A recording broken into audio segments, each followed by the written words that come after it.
And we're going straight into our next guest, who has been patiently waiting, uh, Allison Lake with the Westchester Children's Association. Is that correct? That is absolutely correct. So introduce yourself to the people. I'm gonna let you do all. Introduce yourself. Who Sure. you are. Who is the what? What is the Westchester Children's Association? What is it? Why is it important? What kind of work do y'all do? Go ahead. Okay, so my name is Allison Lake, and I'm the executive director at Westchester Children's Association. You can hear me fine? Yes. Okay, Yes, yes, great. absolutely. Great. So I've been with the organization actually over 20 years, but just in the executive director position since July of 2018. Westchester Children's Association, or WCA, as we say, is a multi-issue children's advocacy organization. We work on issues and policies and work for systemic change on issues that impact children, youth, and young adults from 0 to 25 years of age. Our office is in White Plains, but we are countywide. And over the time that I've been there, certainly our focus is county budgets and systems, but more and more we've had to advocate at the state and even at the federal level. When I first came to the agency many, many years ago, it was when the federal government was changing children's health insurance and Medicaid and Child Health Plus programs. So really, depending on the issue, we can be working at the local level, the state level, or the federal level. I would say that at any time, we're usually digging deep into 3 or 4 issues.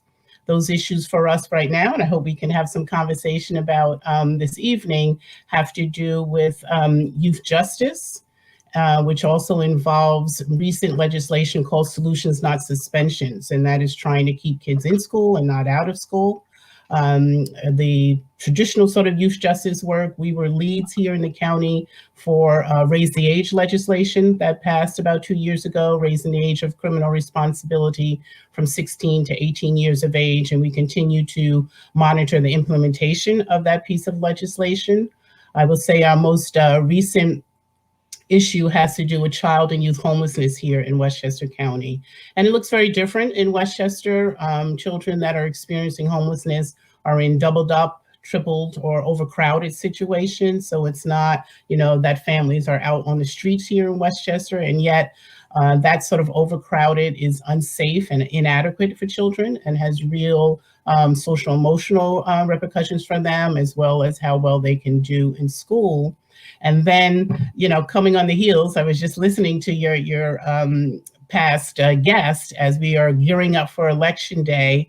Last year, we started a project called Project 2020, which has to do with youth and civic engagement. So training young people in advocacy so they can speak for themselves on the issues that are important for themselves, and also making sure that they are aware of recent changes to New York laws that allow 16 and 17-year-olds to pre-register to vote, which is very important, so that when they turn 18, they may be, out of the county in college or something, it's already done for them. And so we continue to try to educate young people on their role, and as I said, sort of lifting up their voices. So those are some of the main issues that we are sort of working on at this time. And I like to say we're small but mighty. We're a small nonprofit, but fierce advocates who really want to see that children are kept at the top of the public agenda. Dr. Bob, would you like to set it off? Well, I'd like to say, firstly, welcome, Ms. Lake. I was pleasantly surprised just a moment ago when I was quickly reviewing your biography to learn that we are fellow Amherst alums. Oh, really? So I'm in good company. There you go. Can see I'm smiling. So yes, it's a pleasure to have you on. Yes, thank you. So I'm curious to know, Ms. Lake, can you I was unaware of the new legislation that is was just passed or is up for consideration? It was passed in spring of, I guess that was 2019, and it had to do also with the same package of legislation that made us able to do the early voting and the absentee voting. It was in that same package of legislation that allowed pre-registration for 16 and 17-year-olds. Right, and I have to say, because all of us here have worked on campaigns before, and Mhm. AJ, one of the things he knows that I really like to crunch numbers, and in the last election, crunch some numbers, and one of the things that we found was that the number of 17-year-olds who had early registered in Mount Vernon was like less than 10. Right, right. So there are a lot of young people who are being lost in our Mhm. registration efforts, who might be able to drop a ballot, Absolutely. Absolutely. and Depending maybe on, miss out. So we're right. really happy to hear Sure, advocacy sure. organizations like Yeah, yours have recognized the need and are actually out there on the right. ground doing some of the work to try Yeah. to. And we know when new legislation passed, it takes a while for people to know about it, understand it. And so it actually was just January 1 that it went into implementation. But we, as I said, are working with our partners whenever we do any training with young people to make sure they know. I know there's conversation with Senator Shelley Mayer and others trying to get it into the schools, because that's really where you would hit, right, the bulk of young people. If every 11th grade social studies class or something made this available to young people, that would ensure registration of a lot of them. And so there had been talk kind of pre-COVID about working with school districts to make this part of their civic education. We know as advocates that the earlier you get young people involved in their community, in civics and voting and understanding, the more likely they are to continue that behavior into adulthood. Bob? So speaking about early involvement, Mhm. can you give us a little bit about your career in this Sure. field before you entered into your position as the director of the WCA? Right. Sure. So prior to WCA, and as I said, I have been here a long time, starting kind of part-time around the expansion of children's health insurance, and then into the role of deputy director and now ED in the last 2 years. But prior to that, I was involved in youth development work here in Westchester at the YWCA, as well as New York City, and nonprofits that were concerned with the African American community called Black Charities in New York. I do have an MBA as well from NYU, and for a while I was doing the sort of banking piece and was really not enjoying it. Really was not for me. It's one of those things you know, you learn. This is what young people do. You go for things and then you have to sort of be true to who you are. And when I had my own children, I sort of said, when I go back to work, it has to be something that I really believe in. And that's what brought me back to youth development and community work. And it's really been a lifetime of dedication, and along the way, working with so many great partners and young people themselves. Lorraine? Okay, hi, Miss Allison. How are you? Hi, Nice to meet you. I'm fine. Nice to meet you. Okay, so you're an independent child advocacy nonprofit. Yes. I went into the website and I took a couple of notes. You deal with youth justice and raise the age, child and youth homelessness, early childhood supports, which is home visiting that you that you encourage, youth development, JPS white kids. You also got an online fundraiser coming on October that you need to talk about before you lead to that as well. Now, I'm curious about the home visiting part. I know you guys advocate. Before I even ask about that, you guys are based on Mamaroneck Avenue in White Plains. Yes, that's correct. Is that a place where folks can go, or that's just your? Do you have actual programs in place at the site? Yes, thank you for that question, Lorraine, because we are not a direct service organization, and so we do not advocate for individual children or families. And we often get that question. People call our office, and we certainly do what we can to connect them to the right agency. Our advocacy work is around policies, it's around budgets, it's around systemic changes that impact a large number of children, right? When we are successful with our advocacy, like the Raise the Age, we're talking thousands of children that are now going through the family court process versus the adult criminal justice system. So our advocacy is long and slow sometimes, but when the success happens, it does impact a large number of children. There's some pieces that we do every year, like the county budget. You mentioned the Campaign for Kids. Our agency was instrumental years ago in making sure that the county used some county tax levy dollars for youth development, right? So that we were supporting our kids really in our backyard with after school programs and job readiness programs, STEM programs, and that piece of funding has continued. It's done in an RFP process, but you know, when it's up, we're back there. We're always trying to get more money to support youth development, because we know if we keep children engaged at the front end and involved in positive pieces, you know, more likely they will stay that road, as opposed to the costliness of trying to recorrect down the line. So you also mentioned, Lorraine, I just want to talk a little bit about early childhood, which goes into starting early, helping children and families get off on the right track. And home visiting is an evidence-based model that brings paraprofessionals or nurses into the home of someone that has a new baby, helping with that social emotional bond between the child and parents or guardians, making sure that the wellness visits are happening, helping new young parents understand what is appropriate developmental stages for their child, so that if they're missing them, you know, they're getting the assistance they need early. And so we're part of a statewide group that advocates at the state level to increase dollars for more home visiting slots. And you know, it's not always easy. And this year is certainly going to be a very difficult budget year, both at the county and the state. But we certainly believe in investing in kids early gives you the largest return. I know there's a program, well, CPS services. Mm-hmm. When they have your children taken away from you, and you're getting ready to bring them back in, that's one of the things you do. They have the home visit, they have parenting classes, right. and it really helps bring the family together, so that they can heal and become a family as opposed to dysfunctional.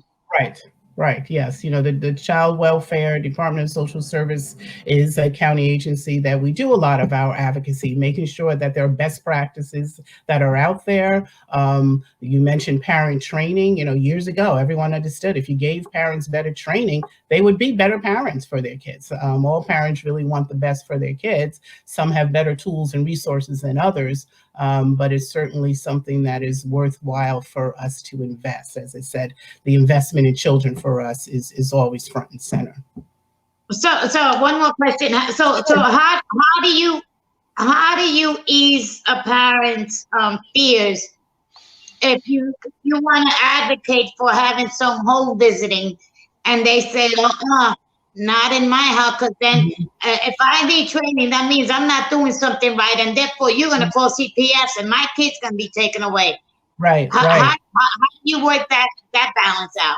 So we, as I said, because we do not provide the direct service or the training ourselves, but we have around our table, often our work is done in coalition. So we have those that are providing some of the large human service and mental health service or agencies here in Westchester at our table. And we're trying to understand what are the barriers that are keeping families from taking advantage of certain services. And early on home visiting, we knew it was important that the trainers, that the paraprofessionals looked like the parents that they were talking to, were from the same communities of the parents. And that went a long way in easing some of that, understandably, as you said, fear of someone coming into your home looking for something to go wrong. And often it is the graduates of those programs that are really the best marketers, the best speakers to say, I did this program, it helped me and my child get on the right track, and recommend it to others as well. But those sort of issues, you know, regardless of the issue, really, in having our work groups and coalitions, we are able to think about and sort of address, as I said, barriers that may be out there for any type of program. Very good. Thank you. Sure. Thank you. I know one of the things that first shout out to Joan, Yes. who has definitely been advocating for you to come on this show. How about that? And I had pushed it back. We're kind of I do a lot of the work in house myself, so Yes. it's kind of I'm always working on getting a paper out or something like that. Mm-hmm. So I was Mm-hmm. never ready to have that conversation. Like I got a Right. paper to come out. Talk to me in a Yeah. couple of weeks, you know. Yeah. So I definitely wanted to thank her for staying on me Mm-hmm. to keep reminding me, will I have you on? And I'd always intended to have you on. Yeah. One of the things I saw in the email that I sent and that we went back and forth, I know Bob is very interested in data. And it says one of the things with the keep focus on key issues that affect the most vulnerable young people in Westchester, identifies current needs by analyzing data, hearing Mm-hmm. from the youth and families, and working closely with public and service providers. And I just mentioned that with Bob because Bob is our data person. Is he? Like Okay. when I need data or I have a question, Bob is a researcher. He compiles charts and all that kind of stuff. So I know that's always important to him, the analyzing data. So Yeah. I just want Yeah. to tell Bob. Well, I hope, Dr. Bob, that you have taken a look, or we'll get a chance to look at I'm looking at some. AJ read my mind. I'm looking at some of the data releases you guys are doing, the annual assessment of the state of children Right. in Westchester. And I've noticed, a lot of the most current data sources and packaged in a very visually engaging way. So Right. For kudos to you the guys. general I mean, I public. wanted to say, because it's very rarely do we meet many executives with local organizations that are doing advocacy work that's Mhm. based on serious, rigorous empirical data. Right. And so, it's very heartening to see that there are organizations, and of course there are, because I don't know them Mhm. all, that are doing this work and trying to make sure that their policies are grounded in the best available Exactly. data, which I think is very important. And then I know we're in able hands with your organization taking the lead. I'm curious to know. So, I mean, I'd urge people to take a look. AJ must have looked at the data page in particular. I know you have two components: interactive data graphics, Right. as well as some standardized reports. I do want to urge anyone who is doing advocacy work in the area of youth and children development to be sure, if they have a need for data, to go ahead and take a look at your website's data offerings, because I know that's one of the reasons that you guys do it. I'm curious to know what other additional policies the organization is advocating for based on new findings in the data that you've Right. seen recently. Right. Yes. And thanks for that, because as you said, our advocacy is always grounded in the data. And I remember 10 years ago when we first put out our first data bulletin, and it was a hard copy. And as soon as you print, it's like out of date. And so technology has really been a blessing in allowing us to do more online, making it readily available to laypersons who can come on and search their school district or their community. So I just want to say that we, every other year, one year we do a bulletin that looks at the county, and then on the off year, we do what we call community snapshots. And last year was the first year that we were able to put together community snapshots for every school district here in Westchester. So as I said, people could go on, find their school district, and just get some baseline data of how children and families are faring in their community. We know how important that is for a county that is as diverse as Westchester, and you guys have been talking to a lot of people for a long time. And so, if you're sitting in southern Westchester versus northern Westchester, or where I am in Greenburgh, it all can be very different. And so we think it's important that people have that at their fingertips. And then we try to get our data down really to the lowest sort of, denominator possible. So whether that's race or ethnicity, or, a zip code or a census block, because that's when you start to really understand what's happening in Westchester. If you just aggregate and you look at Westchester on a whole, most children and families are doing pretty well in Westchester County as a whole. And it's not until you start to drill down into, as I said, school districts or municipalities that you see what's going on.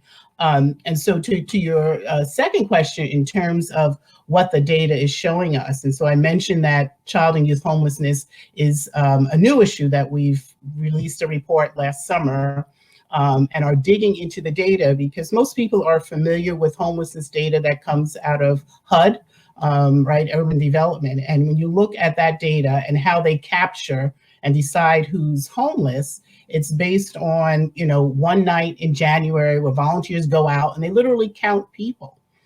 So based on that data, it says that there are about 740 homeless children in Westchester. If you use the Department of Education definition, which includes children that are living in doubled and tripled up, and school districts, are better connected to families. They have questionnaires, they have social workers and guidance counselors who are able to identify families. If you use the Department of Education data, it's close to 2,700 children in Westchester that are experiencing, homelessness. And so sort of armed with that sort of discrepancy of definitions, if you will, we have been working with stakeholders, working with the county to say, we need to broaden our definition. This has particularly become relevant in the time of COVID, where people are supposed to, sort of, social distance in place, and children are having to remote learn. Well, how do you do that if you're in a situation where there are 2 and 3 families living in, one housing unit? So we have taken that data on the road, I like to say. We've had meetings with the deputy county executive. We've had meetings with the mayor in Mount Vernon and others, because our goal really is to start with the data, but then to identify policies or systemic changes or funding budget that can make a difference in a child's life. And so that's where we are on that piece of it, is working again in work groups, in coalitions. Mount Vernon has great school liaisons that have been at our table, helping us to understand the nuances of families in Mount Vernon, and how we can perhaps identify some state funding that would allow the overcrowding definition. And wouldn't that be great if we could get some additional housing in a community like Mount Vernon? So that's sort of the trajectory of our work. I say, there's this arc to advocacy where you first start with understanding the problem, looking at the data, getting the right smart people around the table to really work with us and find out best practices and strategies and legislation that can make a change, and then mobilizing the public to work with us to advocate to elected officials or decision makers to really make that change happen. So that's how we do our work. For those, so the newspaper didn't get a chance to get out everywhere on Friday and Saturday. So over the next couple of days, we will have the September issue, September 15th issue, a few days late, out. And on page 3, we posted the State of Westchester 2020 Black Children and Youth Report, which it shows there's a couple of partners: the Anti-Racism Alliance, the Children's Village, and of course, design and analysis by the Westchester Children's Association. Mm-hmm. And it has very detailed, and I made it as a full page, almost like an ad, so everybody could just see what the work that y'all put into it, and see all of it. It's on page 3, which is actually, when you open the newspaper, the first page you see. When you open it, that is the first thing that people will see when they open the issue. So it's definitely out. I don't always get, now you're in Rye, you're in the Rye area? No, our office is in White Plains. Okay. I will see, I have to see if we can get with you to make sure y'all get copies. Or if someone's in Mount Vernon, they can just meet me and I can give them a stack to take back to the office. But we want to make sure that everybody sees that the good work that y'all put in, and I really want to give a shout out to the Anti-Racist Alliance, because they approached us and really contracted with us to put that fact sheet together. And that will happen from time to time, that we will be approached by other organizations because of our skills and abilities to sort of hone in on a particular issue. And so the one that you're referring to, the state of Black children and youth, came out of their work and concern of how children were faring. And so there's actually a webinar that they are hosting tomorrow that I'll be on at 1 o'clock Monday with Dr. Casada, who's the superintendent of Yonkers schools, and Judge Davidson, the chief judge here, looking at the school to prison pipeline, because most of the data that is on that fact sheet, AJ, that you're mentioning, that says, okay, so we know Black children are roughly 14% of the child population here in Westchester County, and yet they account for, over 40% of suspensions, or over 62% of children that are sitting in some sort of detention. So that disproportionality, which everyone on this call, on this webinar certainly knows about, but when you're able to really, I think, put it front and center, especially now where there does seem to be, not the usual suspects who are taking a look and are interested in what race equity looks like or could look like, we're hoping that that's a tool that's really going to be able to move forward the conversation. It was my intention. I will be on the call as well. It was my intention to have it out, and then have it out so everybody can see it over the weekend. Have you on, and then the call on Monday. So obviously that's not going to happen. But I did share the link to the digital edition of it. So it's in the comment section now. If anybody wants to see the report we're talking about, just click on that and go to page 3, and you can get a good look at what it is that we're talking about. And then, I definitely will be on the call tomorrow. You said at 1 o'clock. I know I'll just check my emails. I'm glad you reminded me. I plan on being that, just checking it out. And yes, shout out to the Anti-Racism Alliance for the great work they do, and also for their support of Black Westchester. It's a lot of people that keep us going behind the scenes that you don't even. And they made a large donation this year to Black Westchester that was invaluable and timely. So I just always want to make sure I uplift them as well. Yeah. So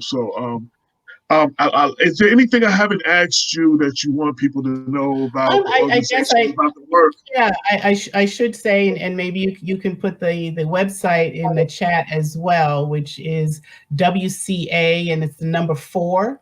Kids, KIDS.org, WCA4kids.org, because there they can certainly find the fact sheet that you've mentioned, AJ, as well as the. Include everybody. I'm sorry. Hello. Can you hear me? Yes. We can hear you, Lorraine, but. Hello. Yes, I heard you, Lorraine, and yes, we can hear you. Allison, continue. Okay. So also on the website, you would be able to find a podcast that we do called Ground Truthing. And the latest one were 2 young people that were involved in our Speak Up, Speak Out event over the summer in July. And that was an opportunity for young people to really share and talk about the issues that are important to them. Because again, this was summer. And so certainly race equity, police brutality were at the top of the list for young people.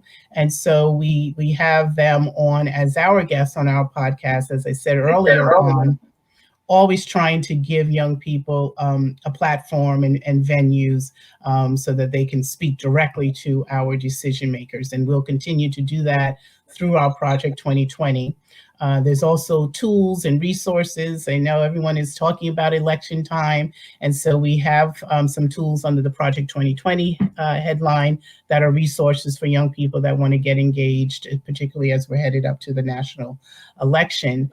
And then I'm going to take Lorraine up on saying that our fundraiser, we're having a virtual fundraiser on Wednesday, October 28th at 6 p.m.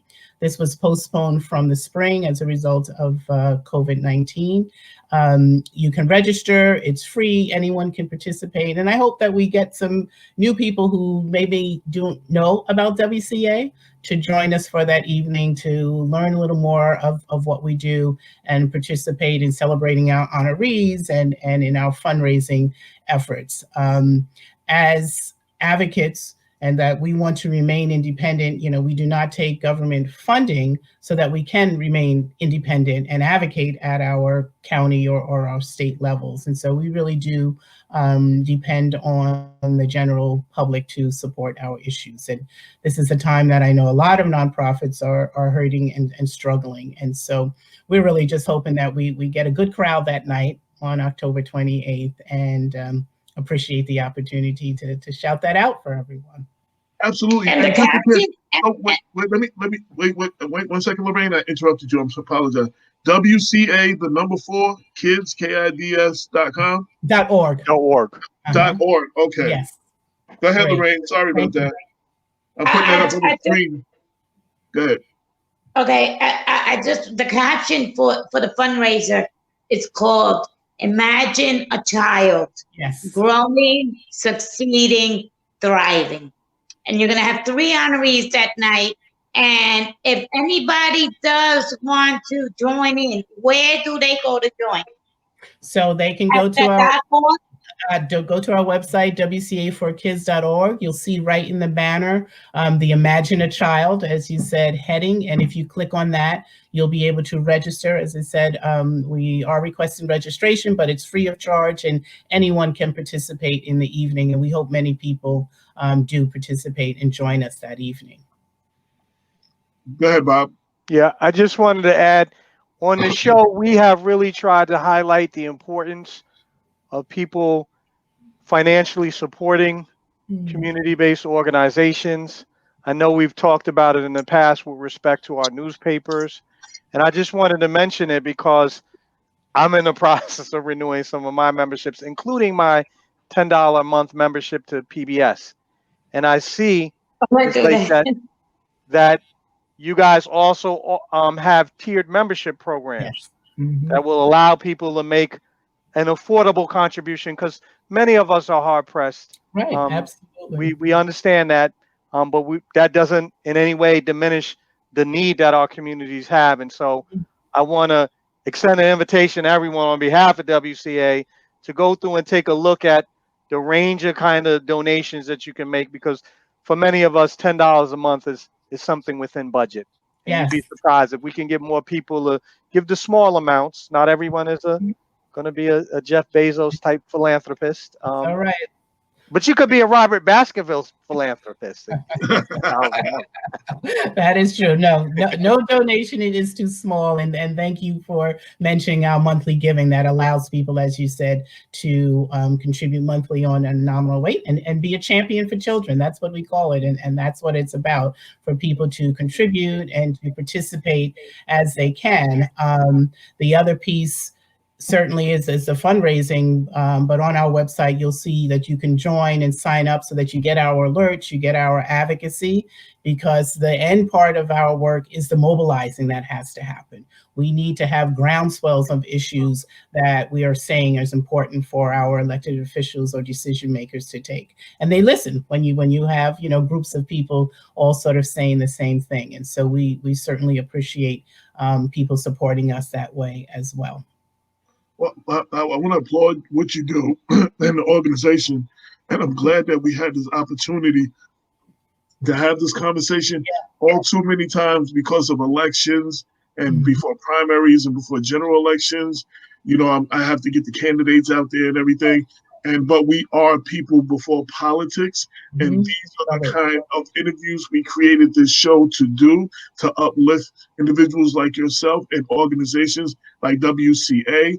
And I'm going to go as far as to ask all of our listeners, please go and support this organization. And whether it is doing the monthly thing that you was talking about, and there are some people who are listening who actually can afford to make large donations. And I encourage you to make the decision to make one into this organization. We have to support our organization.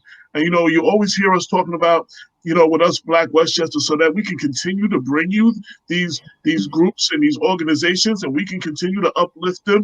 And, it's important that people continue to make donations to us, but we have to showcase and uplift organizations like yourself that are doing the work. And, you survive because of the donations. You live and are able to do the work.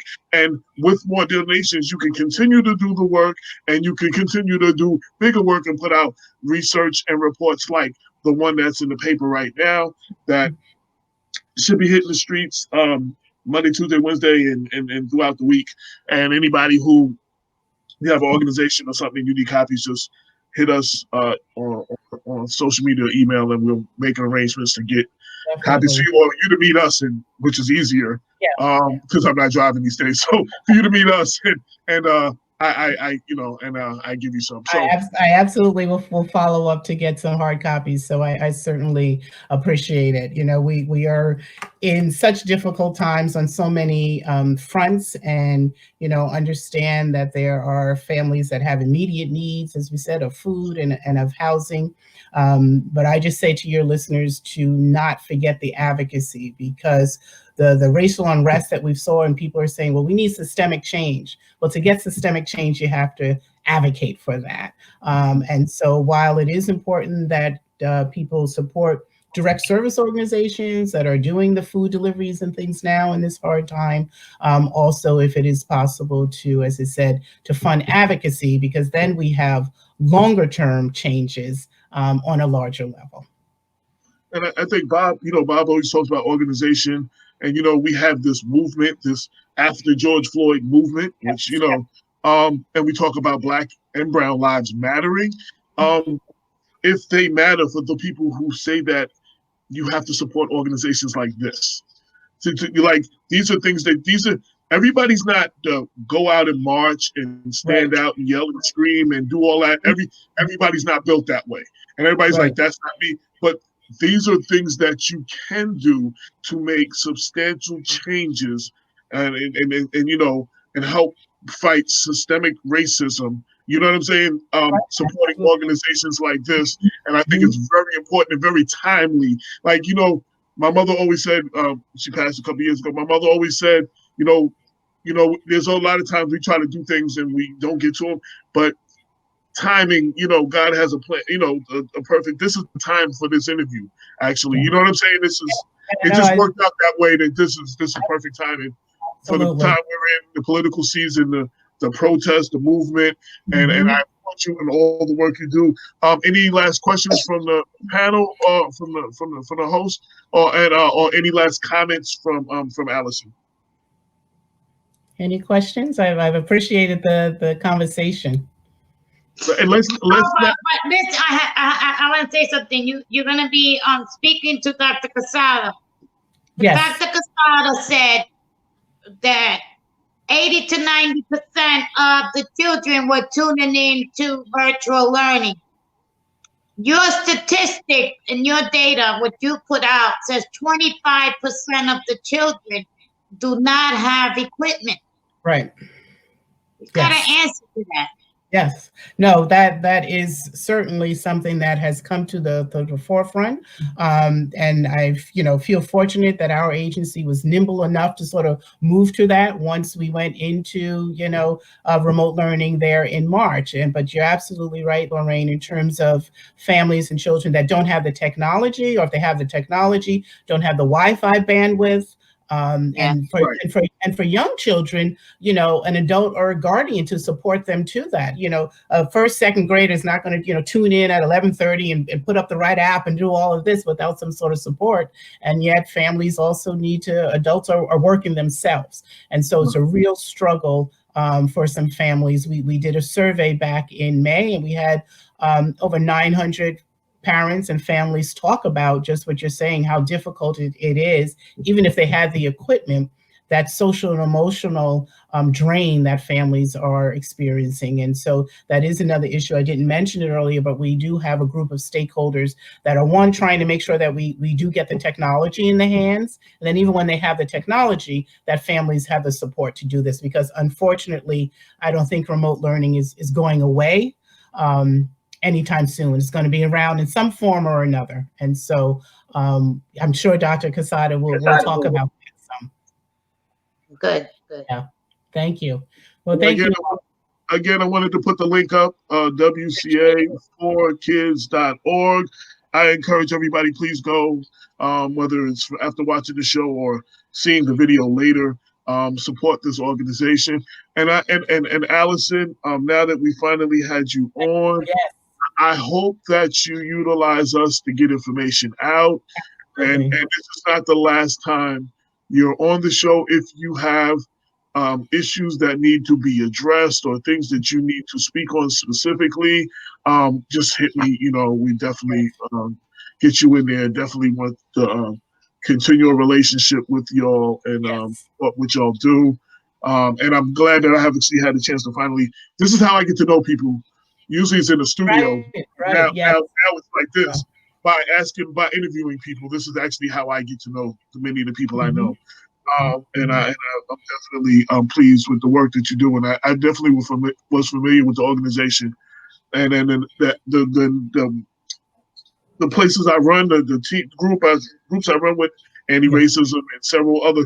WCA is always within that that network. So I appreciate it. Yes. AJ, this has been great, AJ and Dr. Bob and Lorraine. Thank you so much for having me this evening. I appreciate it, and we will continue the connection. Absolutely. Yes. And it was a pleasure to meet you. And I will be on the call tomorrow at 1. So might be a few minutes late, but I will definitely be there. I'll be homeschooling at 1 o'clock. I'll be homeschooling my 7-year-old special needs grandson. There you go. Oh boy. That's right. Right. He's lucky to have you. I did want to say one thing, and I just, just addressing the challenges that you said. So I'm in a household of 8. Yeah, so one is a teacher who has to teach, who has to do the remote learning. Teach the class, who has a young kid who has to be taught. So that dynamic already is. Then we got a high school student. Then her mother is actually working at home as well. So they have to be in 2 different rooms. And then all the work that I do, and we're all utilizing this Wi-Fi. Right. You know what I'm saying? With the challenges. And then there's a few times, you heard dogs barking and noise in the background and all that. Like that's can be difficult. And we're managing to find a way through. But we managed to have the technology on our own. But everyone doesn't have that. Right. And there are households that look like mine that don't have that. Because even in a household like mine where we have a lot of the equipment, we still don't have a tablet or whatever for the young girl whose mother is a teacher. Yes. We don't have equipment for her. You understand what I'm saying? So I can speak from it personally, the difficulties that, some people, and we're in somewhat of a better position than some people are in. There's a lot of people that don't have anything. They don't have access to Wi-Fi. The libraries have been closed. Right. Yeah. You can't even utilize that. And, some of them already have the mobile hotspots that they will allow you to sign out, but some people don't have access to that.